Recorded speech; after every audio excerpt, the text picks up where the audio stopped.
Learn English through stories. End of Green Gables by Lucy Maud Montgomery. Chapter 13. The Delights of Anticipation. It's time Anne was in to do her sewing, said Marilla, glancing at the clock and then out into the yellow August afternoon where everything drowsed in the heat. She stayed playing with Diana more than half an hour more, and I gave her leave to, and now she's perched out there on the woodpile talking to Matthew, 19 to the dozen, when she knows perfectly well she ought to be at her work. And of course he's listening to her like a perfect ninny. I never saw such an infatuated man. The more she talks and the odder the things she says, the more he's delighted evidently. And Shirley, you come right in here this minute, do you hear me?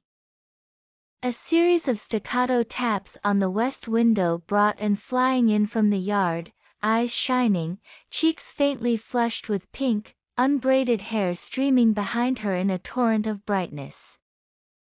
"Oh, Marilla," she exclaimed breathlessly, "there's going to be a Sunday school picnic next week, in Mr. Harmon Andrews's field, right near the Lake of Shining Waters. And Mrs. Superintendent Bell and Mrs. Rachel Lynde are going to make ice cream. Think of it, Marilla, ice cream. And, oh, Marilla, can I go to it?" "Just look at the clock, if you please, Anne. What time did I tell you to come in?" 2:00, but isn't it splendid about the picnic, Marilla? Please can I go? Oh, I've never been to a picnic. I've dreamed of picnics, but I've never. Yes, I told you to come at 2:00. And it's 2:45. I'd like to know why you didn't obey me, Anne.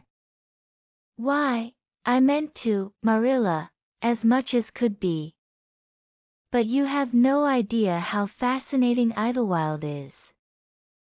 And then, of course, I had to tell Matthew about the picnic.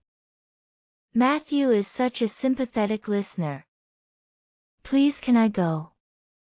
You'll have to learn to resist the fascination of idle whatever you call it. When I tell you to come in at a certain time I mean that time and not half an hour later.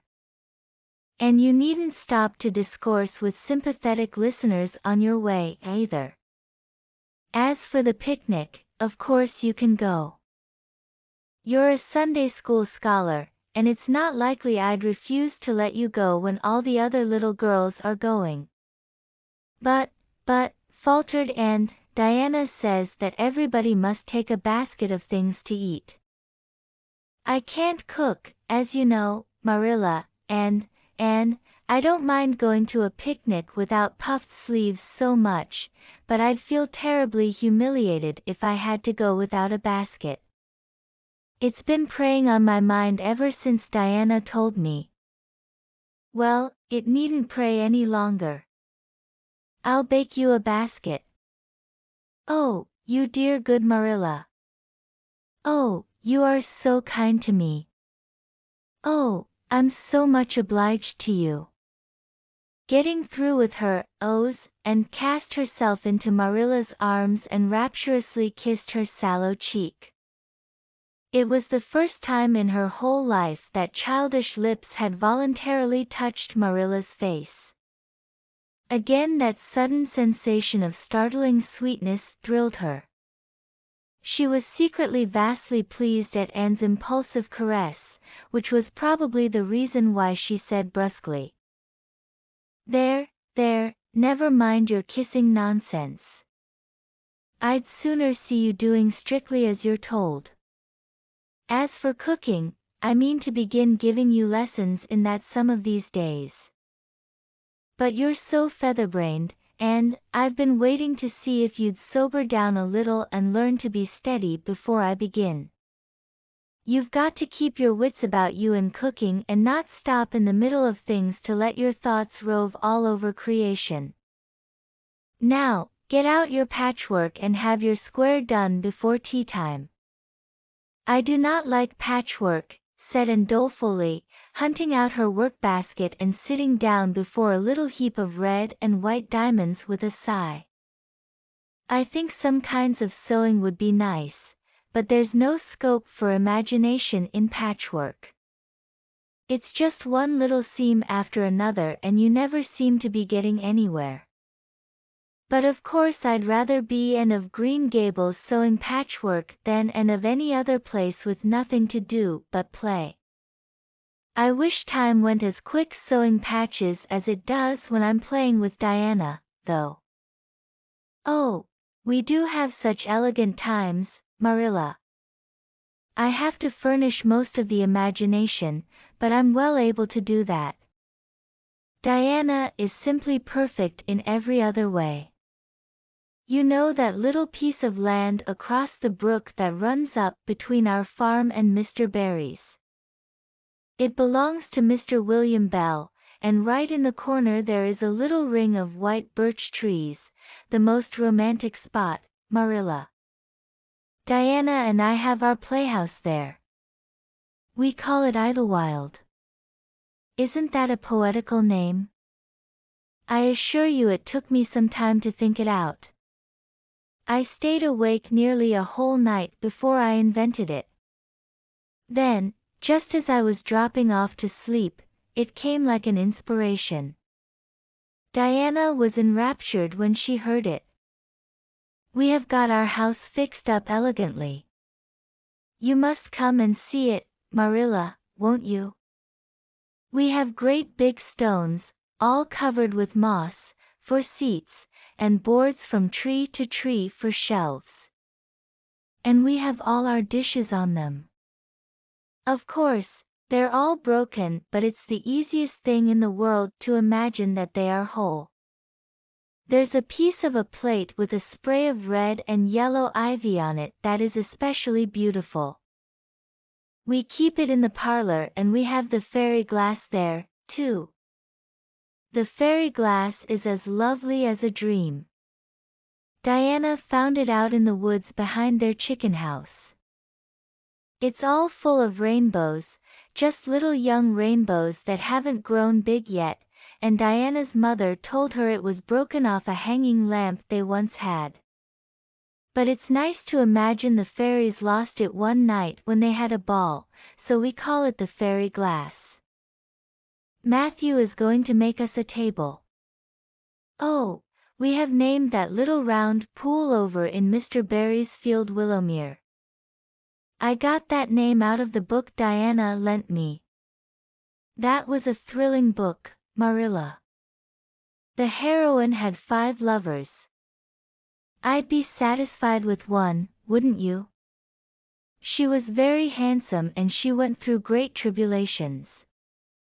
She could faint as easy as anything. I'd love to be able to faint, wouldn't you, Marilla? It's so romantic. But I'm really very healthy for all I'm so thin. I believe I'm getting fatter, though. Don't you think I am? I look at my elbows every morning when I get up to see if any dimples are coming. Diana is having a new dress made with elbow sleeves. She is going to wear it to the picnic. Oh, I do hope it will be fine next Wednesday. I don't feel that I could endure the disappointment if anything happened to prevent me from getting to the picnic. I suppose I'd live through it, but I'm certain it would be a lifelong sorrow. It wouldn't matter if I got to 100 picnics in after years, they wouldn't make up for missing this one. They're going to have boats on the Lake of Shining Waters, and ice cream, as I told you. I have never tasted ice cream. Diana tried to explain what it was like, but I guess ice cream is one of those things that are beyond imagination. And you have talked even on for 10 minutes by the clock, said Marilla. Now, just for curiosity's sake, see if you can hold your tongue for the same length of time. Anne held her tongue as desired. But for the rest of the week she talked picnic and thought picnic and dreamed picnic. On Saturday it rained and she worked herself up into such a frantic state lest it should keep on raining until and over Wednesday that Marilla made her sew an extra patchwork square by way of steadying her nerves. On Sunday and confided to Marilla on the way home from church that she grew actually cold all over with excitement when the minister announced the picnic from the pulpit. Such a thrill as went up and down my back, Marilla. I don't think I'd ever really believed until then that there was honestly going to be a picnic. I couldn't help fearing I'd only imagined it. But when a minister says a thing in the pulpit you just have to believe it. You set your heart too much on things, and, said Marilla, with a sigh. I'm afraid there'll be a great many disappointments in store for you through life. Oh, Marilla, looking forward to things is half the pleasure of them, exclaimed Anne. You mayn't get the things themselves, but nothing can prevent you from having the fun of looking forward to them. Mrs. Lynde says, "Blessed are they who expect nothing, for they shall not be disappointed." But I think it would be worse to expect nothing than to be disappointed. Marilla wore her amethyst brooch to church that day as usual. Marilla always wore her amethyst brooch to church. She would have thought it rather sacrilegious to leave it off, as bad as forgetting her Bible or her collection dime. That amethyst brooch was Marilla's most treasured possession. A seafaring uncle had given it to her mother, who in turn had bequeathed it to Marilla. It was an old-fashioned oval, containing a braid of her mother's hair, surrounded by a border of very fine amethysts. Marilla knew too little about precious stones to realize how fine the amethysts actually were. But she thought them very beautiful and was always pleasantly conscious of their violet shimmer at her throat, above her good brown satin dress, even although she could not see it. And had been smitten with delighted admiration when she first saw that brooch. "Oh, Marilla, it's a perfectly elegant brooch. I don't know how you can pay attention to the sermon or the prayers when you have it on." "I couldn't, I know. I think amethysts are just sweet. They are what I used to think diamonds were like. Long ago, before I had ever seen a diamond, I read about them and I tried to imagine what they would be like. I thought they would be lovely glimmering purple stones. When I saw a real diamond in a lady's ring one day I was so disappointed I cried. Of course, it was very lovely, but it wasn't my idea of a diamond. Will you let me hold the brooch for 1 minute, Marilla? Do you think amethysts can be the souls of good violets?" Vocabulary words. Anticipation, the act of looking forward to or expecting something with excitement. Drowsed, to be in a state of partial sleep, half asleep. Infatuated, intensely or irrationally fond of someone or something. Ninny, a foolish or silly person. Rapturously, in an ecstatic or joyful manner. Brusquely, in an abrupt or blunt manner. Patchwork, a type of needlework that involves sewing small pieces of fabric together to create a larger design. Scope, the extent or range of a subject, the opportunity for seeing or doing something. Imagination, the ability to form mental images or ideas not present to the senses. Faint, to lose consciousness for a short time, to pass out.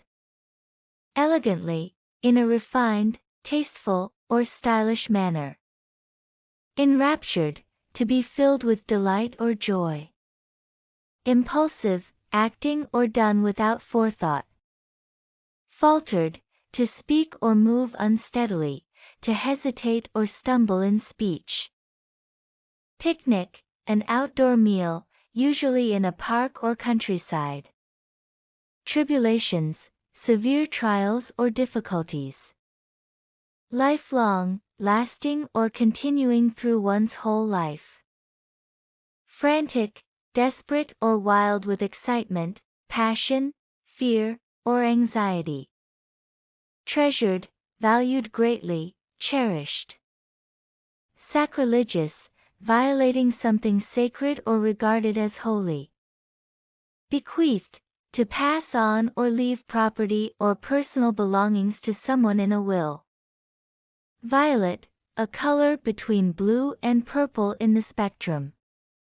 Shimmer, a soft, wavering light, to shine with a flickering or wavering light. Glimmering, shining faintly with a wavering light. Ecstatic, in a state of overwhelming joy or happiness. Abrupt, sudden and unexpected, brief and to the point. Rapture, a feeling of intense pleasure or joy. Refined, cultured, sophisticated, or elegant. Irrationally, without reason or logic, in an illogical manner. Brooch, a decorative pin or clasp, often worn on clothing.